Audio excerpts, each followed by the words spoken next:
Hello students, इस video के माध्यम से हम लोग अनसीन पैसेज हल करेंगे। ऐसे अनसीन पैसेज जिसमें एमसीक्यूज टाइप के क्वेश्चंस पूछे जाए, उसका एग्जाम्पल यानी किस तरह से पैसेज को सावधानी पूर्वक पढ़ना चाहिए, कैसे उसका उत्तर छांटना चाहिए। यहां उदाहरण दिया गया, एग्जाम्पल दिया गया, पैसेज को भली भांति पढ़ करके और तब पैसेज से दिए गए प्रश्न को समझने के बाद उसका उत्तर उसमें डालना। पैसेज वही रहता है, चाहे एमसीक्यू टाइप का क्वेश्चन पूछे और चाहे रिटन टाइप का क्वेश्चन। वही पैसेज हाई स्कूल में ही पूछा जा सकता है, वही पैसेज लंबा करके इंटरमीडिएट के में पूछा जा सकता है, किसी प्रतियोगी परीक्षाओं में पूछे जा सकते हैं। आप जानते हैं कि नवीनतम पाठ्यक्रम के अनुसार हाई स्कूल की परीक्षा में अब 2 पैसेज पूछे जाएंगे, अनसीन पैसेज पूछे जाएंगे, वो भी प्रोज के। जिससे पहला जो पैसेज होगा वह छोटा सा होगा और उसके आधार पर 3 एमसीक्यू यानी मल्टीपल चॉइस क्वेश्चंस टाइप के क्वेश्चंस पूछे जाएंगे, जिनका उत्तर जो होगा वह ऑप्शन के लिए दिया होगा ए बी सी डी कर, यानी 4 उत्तर दिए गए होंगे, उसमें सबसे उचित विकल्प, सबसे एप्रोप्रिएट ऑप्शन का चुनाव करेंगे और जिसका चुनाव करेंगे उसे OMR सीट पर दिए गए प्रश्न नंबर के आगे जो विकल्प ए बी सी डी दिया है उसमें जो उचित मानते हैं उसी पर जाकर उसे रंग देंगे। गोले को काले पेन से, डार्क पेन से, काले डार्क पेन से रंग देंगे। जैसे मान लीजिए यहाँ पहले का ए उत्तर सही है तो आप आंसर सीट पर जाएंगे, एक जहां उत्तर संख्या 1 लिखा है उसके आगे ए बी सी डी 4 गोले बने होंगे, ए के चारों तरफ गोला, बी के चारों तरफ गोला, सी के चारों तरफ गोला, डी के चारों तरफ गोला। अब जो आप चूंकि पहले प्रश्न का आप ए वाला क्वेश्चन, ए को आप सही समझते हैं, ए वाले गोले को भली भांति से रंग दें। आधा अधूरा रंगने का प्रयास मत कीजिए, काट कोट मत कीजिए। इसलिए यह OMR सीट की उत्तर पुस्तिकाएं कंप्यूटर में डाल के जांच की जाए और उसमें थोड़ी भी आपने गलती की यानी डबल खाने रंगे और इंक रिमूवर लगाए, आधा अधूरा गोला भरा, हो सकता है कंप्यूटर रिजेक्ट कर दे, उस क्वेश्चन को न देखे, गलत मान ले। तो इसलिए इनसी ऐसी गलतियों से बचिए। OMR सीट एक आंसर सीट, आपको परीक्षा में 2 आंसर सीट मिलेंगे, एक OMR सीट मिलेगा, एक उत्तर पुस्तिका कॉपी मिलेगी, जिसमें आपको जो प्रश्नों का उत्तर लिखना है उस पर लिखेंगे, OMR सीट वाला दोनों एक साथ मिलेंगे।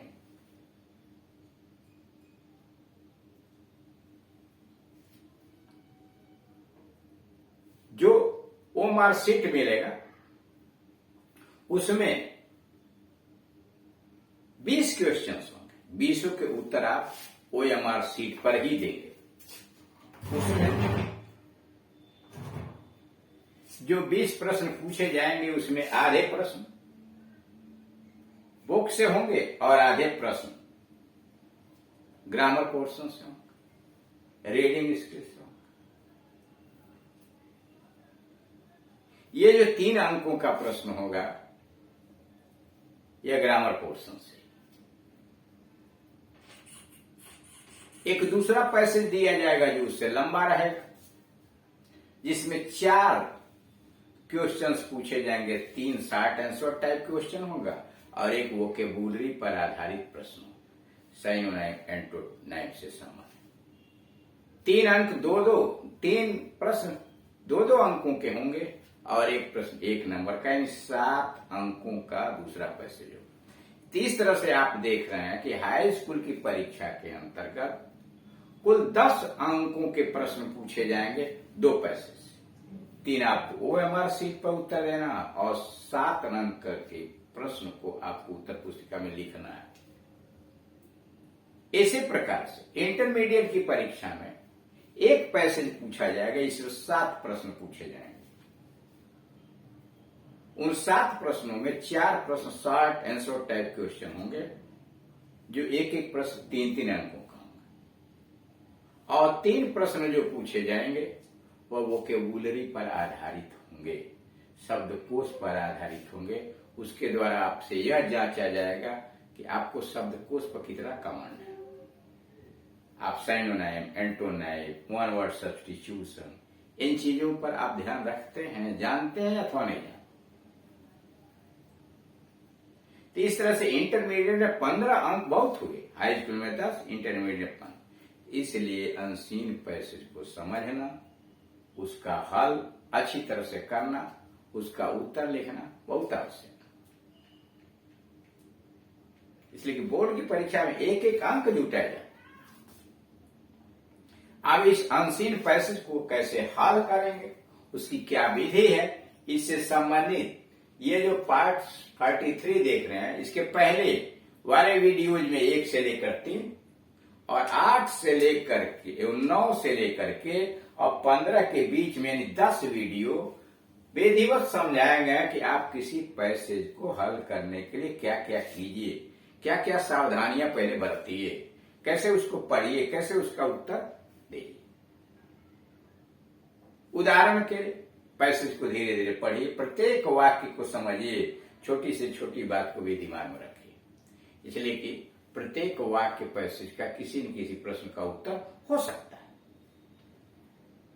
उसका मनन कीजिए, समझिए, और तब प्रश्न को पढ़ के और समझिए कि प्रश्न में पूछा क्या जा रहा है, और तब उसका उत्तर पैसेज में तलाशने की कोशिश कीजिए। वही पैसेज एमसीक्यूज में आ सकता है, वही passage short answer type question में पूछे जा सकता है, वही इंटरमीडिएट में पूछे जा सकता है। हाँ, प्रश्नों में थोड़ा बदलाव होगा। अब यहां आपका उदाहरण पेश किया है।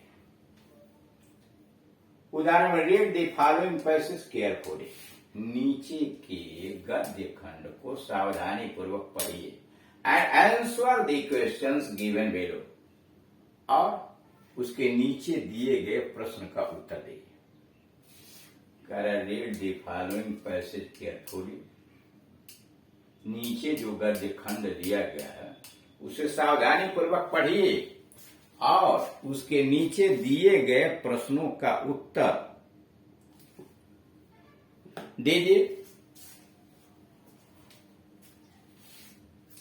गद्य है, prince Gautam was married to a beautiful princess. राजकुमार गौतम की शादी एक सुंदर राजकुमारी नेम्ड यशोधरा से हुआ था at the early age of 20 वर्ष की उम्र। Prince Gautam was married to a beautiful princess named Yashodhara at the early age of 20। करा गौतम, प्रिंस राजकुमार गौतम की शादी एक सुंदर राजकुमारी यशोधरा के साथ कम एज 20 वर्ष की में ही हुई थी। सर ये गलत है, 16 वर्ष पर हुई थी। इसने जो भी लिखा है वह गलत है, इसलिए कि उनकी शादी जो थी 16 वर्ष पर हुई थी।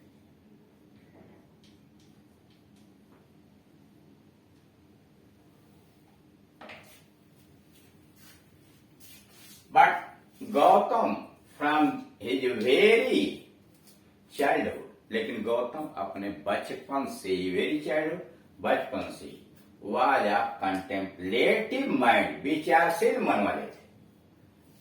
But Gautam from his very childhood, लेकिन गौतम बचपन से ही was of a contemplative mind, विचारशील मन वाले थे, मस्तिष्क वाले थे। द साइट ऑफ डिजीज, बीमारी का दृश्य, ओल्ड एज वृद्धावस्था, एंड डेथ और मौत, फिल्ड हिम विद सॉरो, उन्हें दुख से भर देता।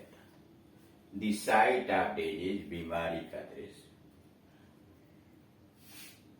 ओल्ड एज वृद्धावस्था एंड डेथ और मौत फेल्ड हिम विथ सारो, उनके मन को दुख से भर दिया। And he found no peace of mind, और उन्हें मन की शांति नहीं मिलती थी। He passed 10 years of his married life in this way, इस तरह से उन्होंने 10 वर्ष वैवाहिक जीवन बिताया। He passed 10 years of his marriage life in this way, इस तरीके से उन्होंने अपने शादीशुदा जीवन को 10 वर्ष बिताया। Till at the age of 30, 30 वर्ष की उम्र तक। Till at the age of 30, 30 वर्ष की उम्र तक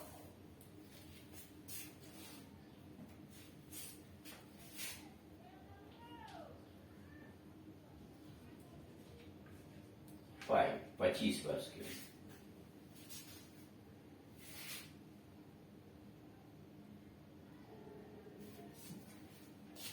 His son was born to him, एक पुत्र की पैदाइशी हुई। The birth of a child set him a thinking, बच्चे का जन्म उन्हें सोचने पर मजबूर कर दिया। The birth of a child set him a thinking, एक बच्चे के जन्म ने उन्हें मजबूर कर दिया सोचने के लिए। And he was afraid, वह डर गए। Lest this new tie, कहीं यह नया बंधन should bind him to the vanities of the world, इस संसार के निरर्थकताओं को बिना उद्देश्य के बंधन में उसे बांध के रख देगा। उन्हें डर लगने लगा कि यह नया बंधन जो पुत्र के रूप में कहीं सांसारिक निरर्थक सांसारिक बंधनों से बांध न बियॉन्ड होप ऑफ रिलीज, करा मुक्ति के परे वह कहीं इस संसार की व्यस्तताओं के अंतर्गत बंध न जाए, इसलिए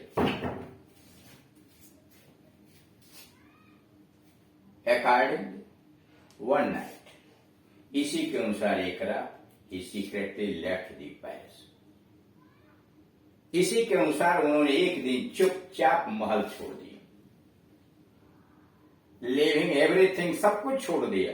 बिहाइंड हिम, अपने पीछे उन्होंने सब कुछ छोड़ दिया। हिज वेल्थ, अपना धन छोड़ दिया। रिचेस, समृद्धि छोड़ दी। हिज वाइफ, पत्नी छोड़ दिया। एंड बेबी, बच्चे को छोड़ दिया। एंड हिज रॉयल होम, शाही महल भी छोड़ दिया। क्वेश्चन है, who became the wife of the prince Gautam, राजकुमार गौतम की पत्नी कौन बनी? Who became the wife of prince Gautam, राजकुमार गौतम की पत्नी कौन बनी? ए है यशोधरा, बी है ब्यूटीफुल प्रिंसेस, सी है राहुल्स मदर, और डी है नन ऑफ देम। इसमें उत्तर ए वाला सही है, यशोधरा उनकी पत्नी बनी थी। Question number 2, what things filled him with sorrow, किस बात ने उन्हें दुख से भर दिया? What things filled him with sorrow, किस बात ने उन्हें दुख से भर दिया? A his marriage and his son, उनकी शादी और उनका पुत्र। द साइट ऑफ डेथ, मौत का दृश्य। The birth of a son, पुत्र की पैदाशी। The sight of disease, old age and death, ये सही है। सी वाला कह रहा है कि वृद्धा अवस्था। The sight of disease, old age and death, D वाला उत्तर सही है कि बीमारी, वृद्धावस्था और मौत के दृश्य ने उन्हें दुखी बना दिया। Question number 3, the similar meaning of vanities is, कह वैनिटीज का समानार्थी है एरोगेंस, फेलियर्स, असफलता, पर्पजलेसनेस, ये सही है। निरुद्देश्य, पर्पजलेसनेस, निरुद्देश्य, बिना किसी उद्देश्य के। अब इसमें जो उत्तर आप ऑप्शन में दिए हैं, आंसर सीट यानी OMR सीट पर जाएंगे। पहले का ए रंगेंगे गोला, दूसरे वाले के डी रंग देंगे और तीसरे वाले का सी रंग। इस तरह से आपने देखा कि दिए गए पैसेज को कितनी सावधानी पूर्वक पढ़ के उसका आंसर तलाशने की कोशिश करते हैं।